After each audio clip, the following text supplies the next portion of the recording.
company त company company बन्द गर्नु पहल बन्द गर्नु तपाईँ खानु होइन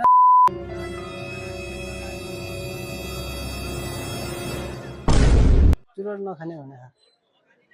कम्पनी बन्द गर्नु कम्पनी होइन यहाँ खुल्ला खुल्ला पहल होइन बन्द गर्नु सार्वजनिक ठाउँमा यस्तो चुरोट नखाने भने हजुरको यो पहल चुरोट बन्द देखेर गर्नु कम्पनी बन्द गर्नु पसल त होइन र यो बच्चाहरू सिक्छन् के बच्चाहरू किन बच्चा म खाल्ना बच्चा तपाईँले खायो ठिक छ र अनि बच्चाहरू स्कुल जान्छ नि त फाल्ने हुने कि नै यो नगरपालिकाले भने खाके दाइ त्यही भएर फालिदिनु नगरपालिका रसिलो नगरपालिकाले भनेको छ यो कम्पनी त कम्पनी कुरा होइन पहल बन्द गर्नु तपाईँ खानु होइन तर घरभित्र खानु यस्तो सार्वजनिक ठाउँमा होइन यहाँ 1000 जना बच्चा स्कुल पढ्ने बच्चा यताउता गएर हुन्छन् उनीहरू मलाई म पनि स्टाफ हो म कहाँको स्टाफ गाउँको भयो म स्टाफ कहाँको स्टाफ बताउनु भयो भनेको नै खानै पाएन कि मैले राम्रो सुझाव दिए तपाईँलाई रिस उठ्टा छैन रिजुटाको चोट खान पाइदैन भन्नुहुन्छ खुल्ला ठाउँमा थोडी पाइन्छ त कहाँ लेखाएको छ खुल्ला ठाउँमा कहाँ भन जान्छ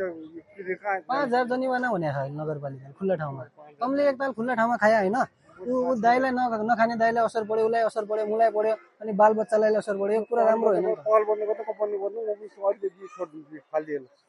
खानु ल धन्यवाद एकदम खुसी लाग्यो होइन तपाईँले भने एकदम खुसी लाग्यो होइन किनकि यो सार्वजनिक ठाउँ होइन यहाँ बच्चाले धेक्कान कि दाइ तपाईँलाई लाखा भने मैले कसो कुरा ठिक हो कि नै आफू भन त